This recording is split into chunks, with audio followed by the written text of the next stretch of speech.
We're going to talk about trauma bonding today. Look how pretty it is. So, dopamine flows more quickly, more readily when the rewards are intermittent and unreliable. This is what neuroscience says. We're more motivated and hooked when the rewards are unpredictable because our brain releases more dopamine in response to uncertainty and anticipation.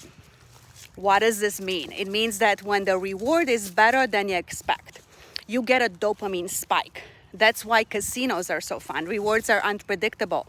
From the notifications on your phone to all the social media to relationships. It's called trauma bonding, right? And dopamine comes from intermittent kindness. It's when people feel bonded to their partners or their family members or their friends or a bunch of people who repeatedly harm them and manipulate them. They mix periods of kindness with cruelty. That's how you trauma bond with your abuser, because you have a need, you have a need. So you don't care about this horrific betrayal that shatters the sense of your reality. You just try to get approval from this cruel person because you have this need. That is the attachment, okay? And then you tolerate more and more bad behavior because, you have this need, and because your brain gets the dopamine from this breadcrumbing, okay?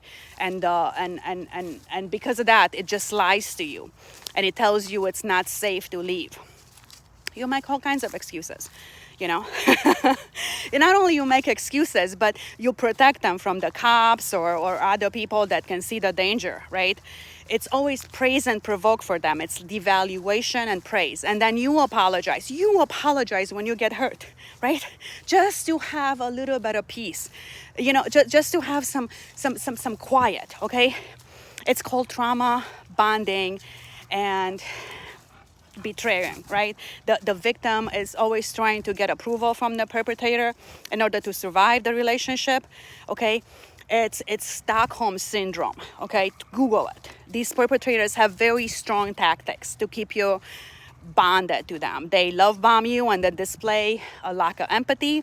They make you feel seen and then display a sense of entitlement and contempt. Sometimes very maliciously. They like it, actually. They enjoy hurting you. They give you a gift and then exploit you for your resources. They pretend to understand you, then violate all your boundaries. This is very addictive. And it will eventually take a toll on you, okay? Because physically and emotionally, you can't take it anymore. Once you understand this, this is a biological reaction and you are chemically bonded to these people. Somebody that mistreats you, okay? You stop working so hard at fixing it, right? There is a meta-analysis of 137 independent studies, okay, that says that if you are in a relationship with somebody that has narcissistic traits, there is a very high likelihood that you develop PTSD. And these PTSD symptoms are keeping you in this toxic relationship. That's why you can't remain calm or make rational decisions. When you have chronic trauma, your emotional amygdala runs the show, okay? Yeah, learn about your emotional amygdala. That's why you don't do what you're supposed to do, right? You get triggered and a whole bunch of crap happens.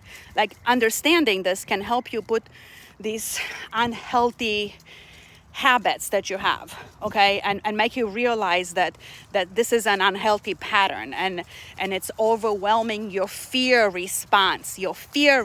Meditate on that, right? Oh, and with that, don't lie, don't cheat, don't steal, and don't kill any insects. Like, look how pretty it is.